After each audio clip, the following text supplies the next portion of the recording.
Travelling के तीसरे दिन आप जा सकते हैं गुलमर्ग। गुलमर्ग की श्रीनगर से दूरी 50 से 55 किलोमीटर है और यहाँ जाने के लिए लगने वाला ट्रेवलिंग टाइम 1.5 से 2 घंटा है। यहाँ पर भी यदि आप हॉर्स राइड लेना चाहें तो ले सकते हैं। बाकी यहाँ के लोकल जो 4-5 पॉइंट है वो आप आसानी से पैदल ट्रैकिंग के थ्रू घूम सकते हैं। इन 4-5 पॉइंटों को कुल मिलाकर 4 से 5 किलोमीटर की दूरी पर ही स्थित है, जिसमें आप बस स्टैंड से चलोगे जो वापस गोल रिंग शेप में घूम के वापस बस स्टैंड पर पहुंच जाओगे। इन 4-5 पॉइंटों का नाम, जिसमें फर्स्ट में आप जा सकते हैं गेंडोला राइड का बेस स्टेशन। वहाँ से ऊपर आपको गेंडोला राइड के लिए टिकट लेना पड़ेगा, जिसकी पर पर्सन कॉस्ट 740 रुपये के समथिंग बैठती है। ये फर्स्ट फेज की है। यदि आप दोनों फेज का जाना और आने का टिकट लेते हैं तो 1600-1700 रुपये के लगभग बैठता है। गेंडोला राइड के लिए जब आप ऊपर जाओगे तो फर्स्ट फेज से ही थोड़ा सा पैदल ट्रैकिंग करके आप हिलनमर्ग पहुंच सकते हैं। और यदि आप चाहो तो सेकंड फेज के लिए भी गेंडोला राइड ले सकते हैं। अन्यथा आप वहाँ से नीचे उतरने के बाद में आप, जो मैंने पहले बताया था कि एक रिंग रोड बना हुआ है, तो उस रिंग रोड के थ्रू आप वहीं से चिल्ड्रन पार्क जा सकते हैं और महाराजा पैलेस जा सकते हैं। और पास में ही एक शिव मंदिर है जिसपे बहुत ही फेमस बॉलीवुड मूवी की शूटिंग हुई थी। वहाँ आप विजिट कर सकते हैं और ये सारा आप एक दिन में आसानी से कर सकते हैं। यहाँ पर भी पोनी राइड घोड़े वाले आपसे काफ़ी ज़्यादा बार्गेनिंग करेंगे और उनकी जो प्राइस है वो 18 से 2000 के समथिंग पर पर्सन मांगते हैं। आप चाहो तो पोनी राइड ले सकते हैं, अन्यथा आप पैदल भी यहाँ पे आसानी से घूम सकते हैं। यहाँ की भी स्थिति सोनमर्ग के जैसी ही है। यहाँ पोनी राइड वाले आपको काफ़ी ज़्यादा फोर्स करेंगे कि आप उसके बगैर कहीं नहीं जा सकते। बाकी पैदल भी आप आसानी से यहाँ पर घूम सकते हैं और यहाँ का एंजॉय ले सकते हैं। गुलमर्ग के आसपास भी काफ़ी सारी प्रीमियम साइट जैसे कि सोनमर्ग में है, वो भी यहाँ पर भी स्थित है। जहाँ पर गुलमर्ग लोकल, जैसा कि मैंने आपको 4-5 पॉइंट बताए, ये मोस्टली गुलमर्ग के काफ़ी कॉमन पॉइंट है। ज़्यादातर टूरिस्ट यहीं पर घूमते हैं। लेकिन यदि आप 2 दिन का समय लेके आए हैं और आप थोड़ा सा और एक्स्ट्रा पे कर सकते हैं तो आप इनके गुलमर्ग के पास में कुछ और पॉइंट है जहाँ पर ओनली टैक्सी यूनियन की गाड़ियाँ ही जाती है। वहाँ पर आप टैक्सी उनकी गाड़ी से जा सकते हैं। उसके लिए वो थोड़ा सा ज़्यादा चार्ज करते हैं और उसके लिए आपको एक दिन का समय भी एक्स्ट्रा चाहिए। यदि आपके पास समय हो तो आप वहाँ पर भी घूम के आ सकते हैं। गेंडोला राइड की बुकिंग की सुविधा ऑनलाइन भी अवेलेबल रहती है। यदि आप चाहो तो आप खुद के ही मोबाइल से एडवांस में गेंडोला राइड की बुकिंग ले सकते हैं, क्योंकि यहाँ आने पर पीक सीजन के टाइम पे हो सकता है आपको टिकट नहीं मिले और काफ़ी लंबी वेटिंग करनी पड़े। तो आप पहले से ही इसके लिए बुकिंग या तो बुकिंग एजेंट के थ्रू या फिर आप ऑनलाइन बुकिंग करके रखें, ताकि आपको कोई असुविधा का सामना ना करना पड़े। पूरा दिन घूमने के बाद में आप चाहें तो यहाँ स्टे कर सकते हैं।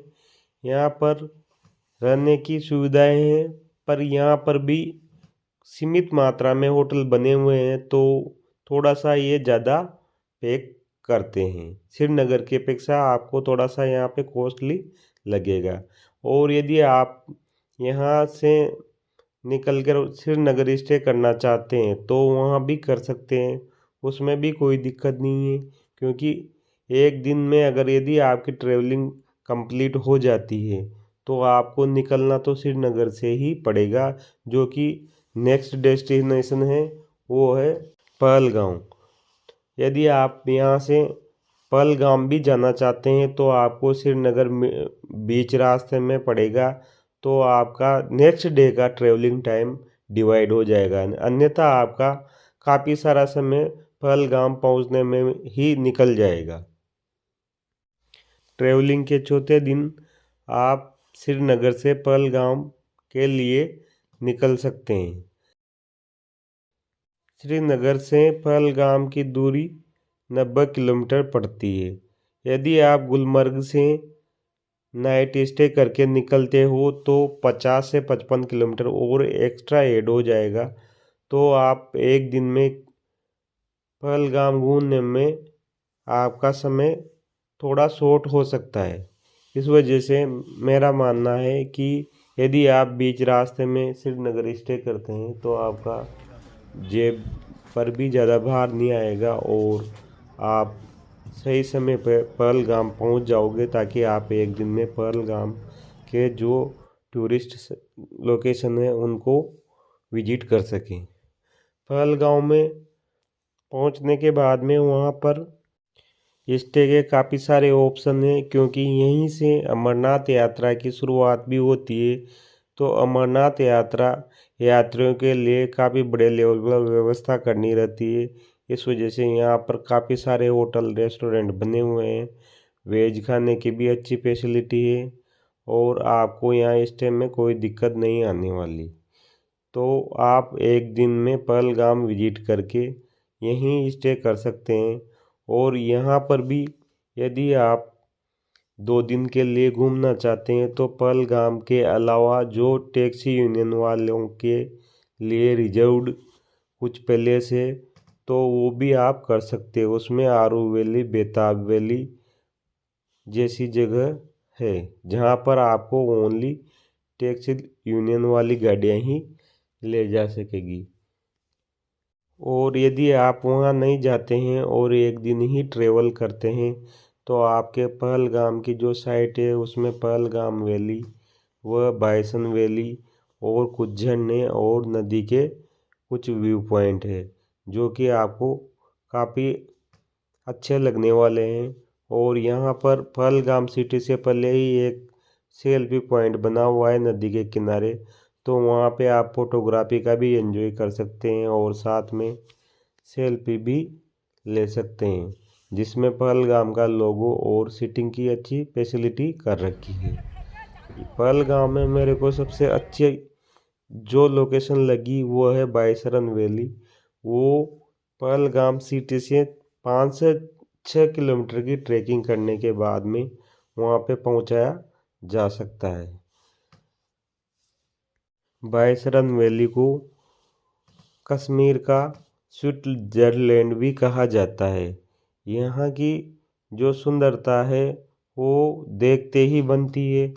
काफ़ी अच्छा एक गोल सर्किल का ग्राउंड बना हुआ है और काफ़ी अच्छी ग्रीनरी है और चारों तरफ काफ़ी सघन प्लांटेशन लगा हुआ है।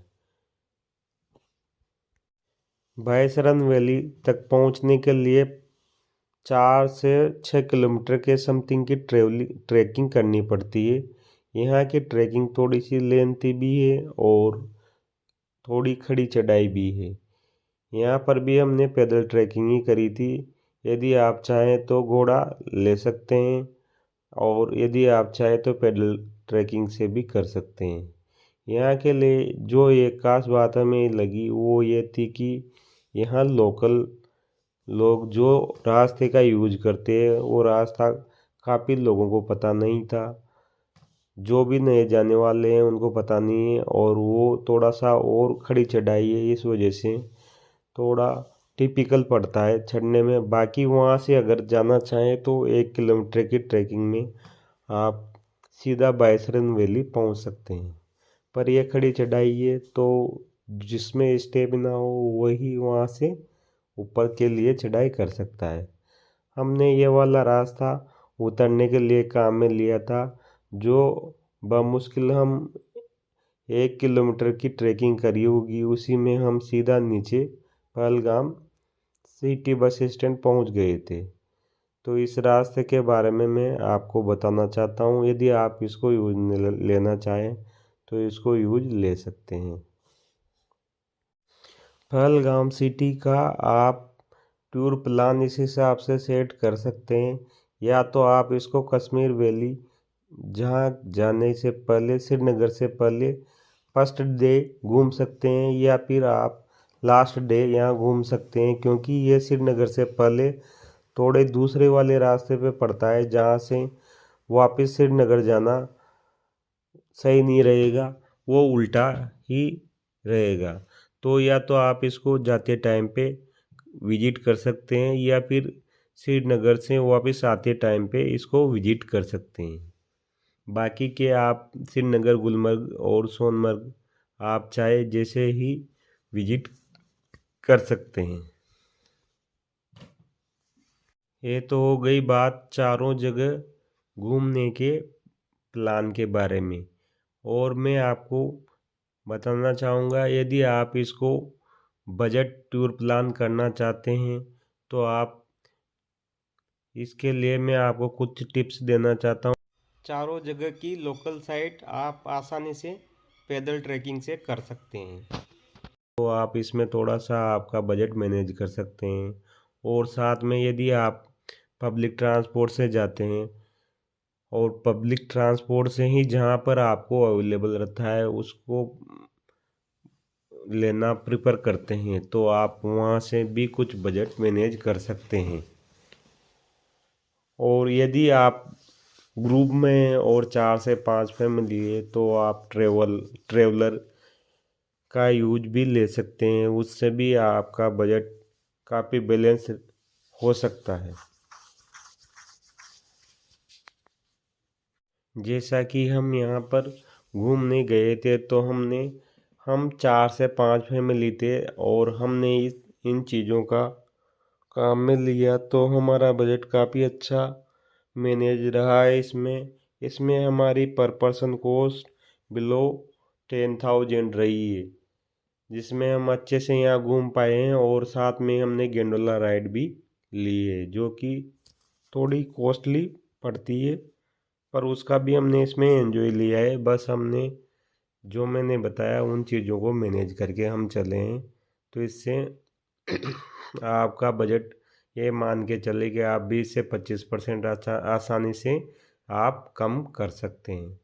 रही बात यहाँ पर घूमने के लिए सही समय की, तो ये डिपेंड करता है कि आपको वहाँ पर क्या देखना रहता है। यदि आप स्नोफॉल देखना चाहते हैं तो आप दिसंबर लास्ट यानी जनवरी से लेके मार्च तक जा सकते हैं। इसमें आपको वहाँ पर लाइव स्नोफॉल देखने को मिल जाएगा। और यदि आप लाइव स्नोफॉल के टाइम पे नहीं जाना चाहते, क्योंकि उसकी कुछ डिसएडवांटेज भी रहती है। एक तो वहाँ पे रश काफ़ी ज़्यादा रहता है, और होटल वगैरह की अवेलेबिलिटी भी कम रहती है, और साथ में ही कभी कभार वहाँ जाने के लिए जो रास्ते हैं वे स्नोफॉल रहता है तो बंद हो जाते हैं। तो यदि आप उस टाइम पे ना भी जाना चाहें और फिर भी बर्फ़ देखना चाहें, लाइव स्नोफॉल नहीं देखना चाहें, तो आप मार्च से लेके जून तक जा सकते हैं। और यदि आपको ग्रीनरी देखनी है, झरने देखने हैं, तो आप जून से लेके सितंबर से नवंबर तक जा सकते हैं। इसमें आपको वहाँ पर ग्रीन वादियाँ नज़र आएगी, और साथ में झरने नज़र आ जाएंगे। और यदि आप वहाँ का जो एक और चीज़ है जो देखने के काफ़ी जानी जाती है, वो है वहाँ का स्प्रिंग, बसंत का सीज़न, जो कि दिसंबर में आता है। उस टाइम पे यदि आप वहाँ पे जाते हो तो आपको वहाँ पे स्प्रिंग जो बसंत का सीज़न देखने को मिलेगा, जिसमें चिनार के पेड़ और सभी और भी जो भी वहाँ पे वनस्पति हैं उसके जो प्लांट की पत्तियाँ वगैरह है वो पीली हो के गिर जाती है। उस टाइम पे वहाँ का जो उसका जो नेचर का जो व्यू है वो काफ़ी अच्छा नज़र आता है। और यदि आप मार्च या अप्रैल के महीने में जाते हैं तो आप साथ में ट्यूलिप गार्डन भी घूम सकते हैं।